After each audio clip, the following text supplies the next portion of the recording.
Good morning, all of you. Today, I, Chavi Gupta, welcome you all in this session. In the previous session, we have done the chapter Why Do We Fall Ill? That is the modes of transmission of disease. In this video, we will do the methods of prevention of a disease. Now, where do the disease causing germs live in our body? अभी disease causing germs जो होते हैं वो हमारी body में कहाँ रहते हैं? It can be on our tissues, it can be on our skin, it can be on our stomach, it can be our lungs. So basically different different organs हैं जहाँ पे वो इंट्रैक्ट करते हैं, जहाँ पे वो सर्वाइव करते हैं. So there are a number of tissues and organs in our body where these microbes can get attach to. Generally, the point of entry decides where they will go. For instance, any microbe that enters through the nose is settle to at lungs. अगर कोई microbe knows से enter करे तो वो lungs पे जाकर रह जाएगा एंड सिम्टम्स वो उसके अकॉर्डिंगली शो करेगा. This can also be seen through the signs and symptoms of a disease as only those organs and tissues seem affected. जिस ऑर्गन में जाके माइक्रोब रहेगा, स्टे करेगा, तो वहीं पे उसके ऑर्गन को इफेक्ट होना स्टार्ट हो जाएगा. Okay, now but there are some other common disease also that are not tissue specific. कुछ ऐसे डिजीज हैं जो टिश्यू स्पेसिफिक नहीं है. Now what was that? The first one is inflammation. Inflammation क्या होता है? बेसिकली अगर आपको कोई भी जर्म ने बाइट किया तो आपकी स्किन इचिंग शो करती है, रैशेज शो करती है. That is a kind of inflammation, a kind of immune system जो आपकी बॉडी ने डेवलप किया हुआ है.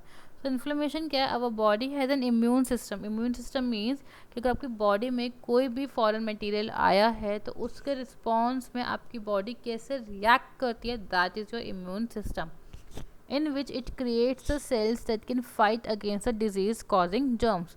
This process of recruiting cells to kill the infection, ये प्रोसेस जहाँ पे सेल्स जो इन्फेक्शन को किल करें, that is known as inflammation. The inflammation process shows different effect on our body such as fever और स्वेलिंग. अकॉर्डिंगली आपको fever भी हो सकता है और स्वेलिंग भी हो सकती है. फॉर एग्जाम्पल स्वेलिंग की बात करें, अगर आपको हनी बी ने बाइट किया है तो आप उसे रब जब करते हैं आयरन की से तो वहाँ पे स्वेलिंग हो जाती है एंड वहाँ पे रेडनेस आ गया एंड वहाँ पे वो क्या प्रोड्यूस किया एज अ इन्फ्लेमेशन का साइन है वो. Hence, we can say that the likelihood we are going to be affected by the disease is determined by the immune system of our body. So, what are the basic principles of treatment? Treatment कैसे करोगे? It may be दो तरीके, या तो आप infectious agent को किल कर दो या फिर आप उसके सिम्टम्स को रिड्यूस कर दो. लाइक फॉर एग्जाम्पल इस टाइम कोरोना वायरस में क्या हो रहा है? वैक्सीन तो हमारे पास है नहीं, we don't have a vaccine. तो we are reducing the symptoms. हम उसके इफेक्ट को, जो उसके स्प्रेडिंग है, उसको रोकने की कोशिश कर रहे हैं. हम मास्क यूज़ कर रहे हैं, we are using mask, we are drinking boiled waters, we are taking vitamin C tablets, or we are taking steam. We if we go out from our home, after coming to the home we are taking a bath, hot bath. That means these are the methods to prevent the disease. या तो आप agent को किल करो, either take the prevention. Okay, so by killing the infectious agent or by reducing the effects of the disease or reducing the symptoms. Now we can reduce the symptoms in the following ways. कैसे कर सकते हैं reduce? By taking rest to conserve our energy so that our immune system can fight against the disease. Like आपने जब देखा होगा, generally इस point का मतलब ऐसा समझते हैं, अगर आपको कोल्ड हुआ है, if you are having a cold, cold हुआ है तो आपको मम्मा कहते हैं कि रेस्ट करो. क्यों? कोल्ड में क्या होता है? आपको हेडेक भी होता है, आपको नोज रनिंग नोज हो जाती है, आपकी वॉइस स्टक हो जाती है. सो अल्टीमेटली आप चिड़चिड़ करने लग जाते हो. सो अल्टीमेटली क्या है, उन सब चीज़ को काउंट्रैक्ट करने के लिए आपकी मदर आपको कहती है कि आप रेस्ट करो. सो अगर आप रेस्ट करते हो तो आपका इम्यून सिस्टम उस डिजीज़ को किल करने में लग जाता है, इरिस्पेक्टिव ऑफ कि आप बाकी वर्क में लगो. ठीक है. Next, by taking medicine. आप या फिर मेडिसिन ले लो, सबसे बेस्ट है. लोग क्या करते हैं कि मेडिसिन लेते हैं, वर्क करना स्टार्ट करते हैं, बट उस केस में भी आपका इम्यून सिस्टम को थोड़ा रेस्ट चाहिए होता है सो दैट वो उस एजेंट को प्रॉपरली किल कर सके. Now by taking medicines to reduce the common symptoms such as fever or pain and hence reducing the disease. These are the methods of taking the disease, of preventing the disease. The third one is we can kill the infectious agent. Third word वही कि आप agent को किल कर दो. अब agent को किल करने के लिए क्या करोगे? आप एंटीबायोटिक्स लोगे और एंटीवायरल्स लोगे. अब एंटीबायोटिक्स और एंटीवायरल में difference. Antiviral is the drug which is use to prevent, which is use to take against the viral infection. Like अब सपोज करो आपको वायरल इन्फेक्शन हो गया, वायरल फीवर हो गया, तो आप वहाँ पे जो मेडिसिन लोगे वो एंटी वायरल होगी. फाइन. बट अगर आपको किसी बैक्टीरिया ने बाइट किया है, लाइक आपको मलेरिया हो गया या आपको टाइफाइड हुआ, तो वहाँ पे जो आप मेडिसिन लोगे दैट इज़ एंटीबायोटिक। बैक्टीरिया के बाइट करने पे या बैक्टीरियल डिजीज़ की कॉजिंग में हम एंटीबायोटिक्स लेते हैं, एंड वायरल के इन्फेक्शन में हम एंटीवायरल। अब नाउ वाइट इज़ एंटीवर्ड। एंटीवर्ड क्यों है? एंटी जो वायरस के अगेंस्ट है। फाइन, तो आपने मेडिसिन लिए हैं, आप उनसे किल कर रहे हैं। Fine, next, antibiotics are not effective against viruses.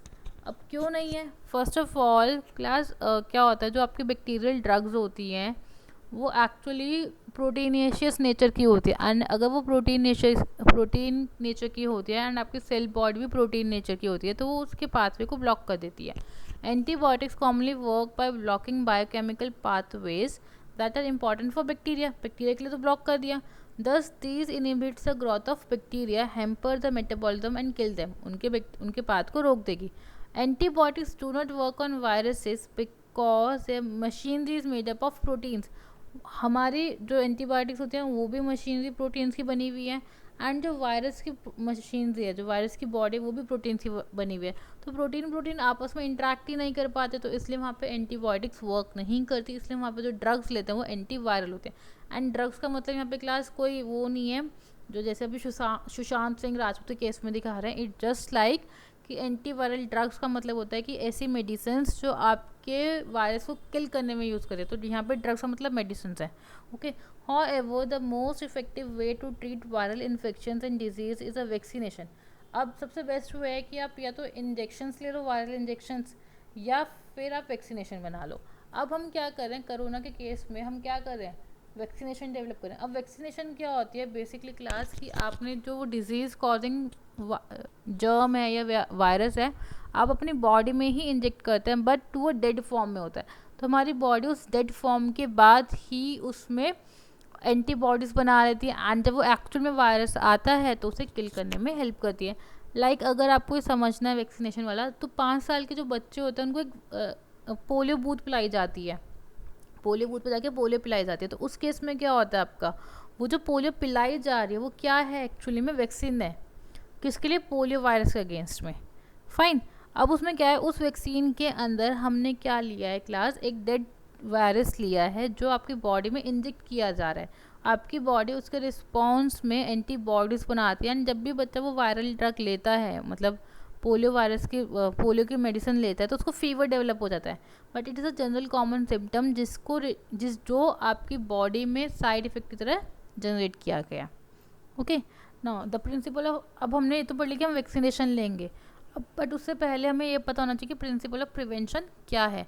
We should find out ways to prevent these disease in the first place. First of all हमें इसका एक्सपोजर रोकना है। जैसे आजकल कह रहे हैं कोरोना वायरस में दूसरों से दूर रहो, सोशल डिस्टेंसिंग करो, तो वो क्या एक्सपोजर प्रिवेंट कर रहे हैं हम यहाँ पे। मलेरिया के केस में हम क्या करते हैं, कहते हैं कि वाटर को ओपन मत छोड़ो, स्टैगनेंट वाटर मत छोड़ो। सेम वे में तो हम क्या कर रहे हैं, उनका एक्सपोजर रोक रहे हैं। तो waterborne disease can be prevented by always having safe and pure drinking water. Airborne के लिए आप ओवर क्राउडेड प्लेस को पे जाना बंद करें। वेक्टरबॉर्न के लिए आप हाइजीन मेंटेन करें। सेकेंड है कि आपका बॉडी का इम्यून सिस्टम थोड़ा स्ट्रांग होना चाहिए, सो दैट जो भी डिजीज उस पर आ रही है वो उसके अगेंस्ट फाइट कर सके, so that if any infectious agent enter our body it can fight back, and this can be made possible by having a healthy food instead of having a junk food like pizza, burger and momos। now अब हम vaccination की बात कर रहे हैं, हम immune system की बात करते हैं। तो what is an immune system? एक नेटवर्क ऑफ सेल्स है, टिश्यूज एंड ऑर्गन्स है जो इकट्ठे वर्क करते हैं to protect our body from disease. We may consider the immune system as a defence system of our body. The immune system looks out and destroys the disease. अब basically क्या होता है, suppose करो आपकी body में sorry आपको cold हुआ, ठीक है। जब आपको एक कोल्ड हुआ तो उस टाइम पे क्या हुआ, कोल्ड का वायरस आपकी बॉडी में आ गया। यस क्लास, कोल्ड एक वायरस की वजह से होता है आपको कोल्ड एंड कफ। अब वो कोल्ड वाला वायरस आपकी बॉडी में गया। जब ये कोल्ड वाला वायरस आपकी बॉडी में गया तो अल्टीमेटली क्या हुआ, आपकी बॉडी एक्टिव हो गई। किसके लिए? उस वायरस के लिए, कि अब हमें इस वायरस को बाहर निकालना है, ठीक है। अब हमें उस वायरस को बाहर निकालना है, तो फाइट जब हम करते हैं तो हमारा बॉडी का टेम्परेचर इंक्रीज़ हो जाता है, ठीक है। अगर हम जनरली फाइट भी करते हैं तो हमारी बॉडी बहुत ज़्यादा हीटअप हो जाती है। सेम वे में जब एक फॉरेन मटेरियल के अगेंस्ट बॉडी रिस्पॉन्स जनरेट करती है तो उस केस में क्या होता है, आपकी बॉडी हीटअप हो जाती है एंड आप उस हीटिंग अप के नाम को फीवर दे देते हो कि आपकी बॉडी में फीवर हो गया। अब जब वो फीवर हुआ तो फीवर क्यों हुआ, ताकि आपका जो वायरस आया है वो हीट के इफेक्ट से किल हो जाए। बट हम क्या करते हैं, उसके साइड इफेक्ट के को कैंसिल आउट करने के चंगे फीवर को कम करने के लिए हम डोलो ले लेते हैं, मेडिसिन ले लेते हैं फीवर को कम करने के लिए, क्रोसिन ले लेते हैं। तो अल्टीमेटली वो वायरस काफ़ी टाइम तक हमारी बॉडी में स्टे कर जाता है। अब होना क्या चाहिए कि अगर आपको कोई डिजीज़ आई है, आपको कोल्ड हुआ है, तो आपकी बॉडी ने इम्यून सिस्टम एक्टिव किया अपना, बॉडी से एलर्जी है तो अपना बॉडी टेम्परेचर इंक्रीज़ करिए। जब वो बॉडी टेम्परेचर इंक्रीज़ करे तो अल्टीमेटली क्या हो रहा है, वो फीवर जो हो रहा है, आपको लग रहा है जो फीवर है वो एक्चुअल में बॉडी का रिस्पॉन्स है उस बैक्टीरिया को किल करने के लिए, उस वायरस को किल करने के लिए। फाइन, वो वायरस किल होएगा, बॉडी का टेम्परेचर ऑलरेडी अपने आप नॉर्मल हो जाएगा। So that is the way to kill the disease. Okay, अब जब बॉडी उसको किल करे तो उसने क्या किया, उस फॉरेन मटेरियल को डिटेक्ट किया, that is known as antigen, that is known as antigen. अब बॉडी क्या करेगी, उसके रिस्पॉन्स में बॉडीज़ बनाएगी, अब उसके रिस्पॉन्स में बॉडीज़ बनाएगी and that bodies are known as antibodies, जो उस एंटीजन से, उस फॉरेन मटेरियल से लड़ाई करेगा एंड आपकी बॉडी से उसको बाहर निकालेगा। The immune system looks out and destroys the disease causing germs in our body with the help of a special cells called the white blood cells। और ये फाइटिंग कौन करते हैं, WBCs करते हैं। These cells are present in the blood and hence circulate throughout the body and monitor it। The germs or any foreign substance that enter our body are called antigens। As the immune system recognizes these antigens, it releases antibodies। ये antibodies किसके लिए, जो foreign material आपकी body में आया था, जिससे antigen. सो antigen antibody interaction होता है। एंटीजन अगर सही पहचाना एंटीबॉडीज़ ने तो उसको किल करेगा एंड आपकी बॉडी से उस जर्म को बाहर निकाल देगा। which lock the antigen and then destroy them with the help of other cells। The ability of a body to resist a disease with the help of antibodies is called immunity। So basically आपकी body ने उस disease से अपनी उस disease से बचाया, that is known as an immunity. Now अब आप इम्यूनिटी कैसे स्ट्रॉन्ग करोगे, या तो आप वैक्सीनेशन लोगे या आप एक हेल्दी डाइट लोगे। फाइन, बेसिक कॉन्सेप्ट आपका वैक्सीनेशन का है यहाँ पे। द अबव मेथड्स वो suggest general ways of preventing any disease but the specific method is a vaccination. When ever our body is affected by a disease, our immune system not only fights against it but also it remembers how to respond when the same disease causing microbes affect our body the next time। now अभी क्या कहता है कि आपके पास एक बार malaria का bacteria आ गया, आपको मलेरिया हो गया, सेकेंड टाइम अगर आपको मलेरिया होता है तो बॉडी उसके लिए तुरंत एक्टिव हो जाएगी और जो एंटीबॉडीज़ पहले बनी हुई थी उसको प्रोड्यूस करेगी एंड मलेरिया वाले एंटीजन से रिएक्ट करा के उसको बाहर निकाल देगी। तो सेकेंड टाइम आपको 1 या 2 दिन में मलेरिया का फील भी नहीं होगा, हल्का सा फीवर ज़रूर होगा बट उसके बाद वो बॉडी ठीक हो जाएगी। तो सिमिलरली वैक्सीनेशन क्या है, एक एजेंट है जो डिजीज़ के सिमिलर होता है, वो वीक और किल्ड माइक्रोब होता है। यही हमने आपको बोलता पोलियो के केस में, as it enters our body our immune system learns to fight against it, इसके अगेंस्ट लड़ता है and hence prevent us from actually getting the infected when the actual disease causing microbes enter our body। यही हमने आपको polio के case में समझाया था। हम पोलियो वायरस की जो वैक्सीनेशन लेते हैं उसमें क्या होता है, हम पोलियो की जो दवाई पीते हैं उसमें एक्चुअल में हम क्या करते हैं, पोलियो का वायरस किल्ड फॉर्म में या वीक फॉर्म में अपनी बॉडी में लेते हैं एंड देन हमारी बॉडी उसके लिए रिएक्टिव हो जाती है, एक्टिव हो जाती है, रिस्पॉन्स प्रोड्यूस करती है, एंटीबॉडीज़ बनाती है एंड जब वो एंटीबॉडीज़ बन जाती है तो एक्चुअल में अगर वो डिजीज़ किसी को होती है, वो वायरस एंटर करता है तो उसे हमें डिजीज़ से बचाने में हेल्प करती है। Today vaccines are available for enhancing our immune system such as polio, chicken pox and measles. Now these are some disease causes and control and prevention. Disease is a malaria, causative agent क्या है, plasmodium, transmission by the female anopheles mosquito. Control के लिए आप drug कौन से लेते हो, that is quinine. ये क्यूनिन आपकी बेसिकली अभी जब कोरोना वायरस स्टार्ट हुआ था उस केस में भी दी जा रही थी। ओके, नाउ प्रिवेंशन इज आपको basically contact between female anopheles mosquito का कॉन्टैक्ट ब्रेक करना है। नेक्स्ट इज डायरिया, जो बैक्टीरिया वायरस प्रोटोजोआ से होता है, कंटामिनेटेड फूड एंड वाटर से फैलता है। अपने आप को हाइड्रेटेड रखना होता है आपको टाइफाइड सैल्मोनेला टाइफी के केस में होता है, कंटामिनेटेड फूड एंड वाटर से एंटीबायोटिक्स लेनी होती है आपको, एंड सीवर सिस्टम को प्रॉपर रखना होता है आपको। Next, tuberculosis TB Mycobacterium tuberculosis से होता है। कफ एंड स्नीज ड्रॉपलेट्स होते हैं जो एक पर्सन से दूसरे पर्सन में ट्रैवल कर जाते हैं। तो इसके प्रिवेंशन को रोकने के लिए आपको एक तो हाइजीन मेंटेन करना है, एक बीसीजी वैक्सीनेशन करानी है बच्चों की, और एंटीबायोटिक्स यूज़ करनी है। Next is hepatitis. हेपेटाइटिस का वायरस होता है ANG, जो कंटामिनेटेड फूड एंड वाटर से फैलता है या बॉडी फ्लूइड्स के थ्रू फैलता है, या फिर अब उसके कंट्रोल के आप एंटीवायरल इंजेक्शन लोगे, फूड रिच इन कार्बोहाइड्रेट खाओगे ताकि आपको ज़्यादा से ज़्यादा एनर्जी मिले। गुड सैनिटेशन मेंटेन रखोगे, ब्लड टेस्ट कराओगे रेगुलरली, डिस्पोजेबल नीडल्स यूज़ करोगे एंड सिरिंज यूज़ करोगे। रेबीज़ इज़ बेसिकली जो बेसिकली डॉग की बाइट से स्प्रेड होता है। रेबीज़ वायरस है, इन्फेक्टेड एनिमल अगर बाइट करेगा तब।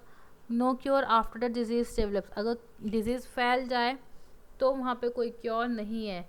अब एक्चुअल में या तो आप एंटी रेबीज़ सीरम यूज़ करो, या फिर आप उसकी वैक्सीनेशन यूज़ करो, या अपने पेट्स को वैक्सीनेट कराओ, ठीक है। Next is AIDS. HIV virus के थ्रू फैलता है, ह्यूमन इम्यूनो डेफिशिएंसी वायरस।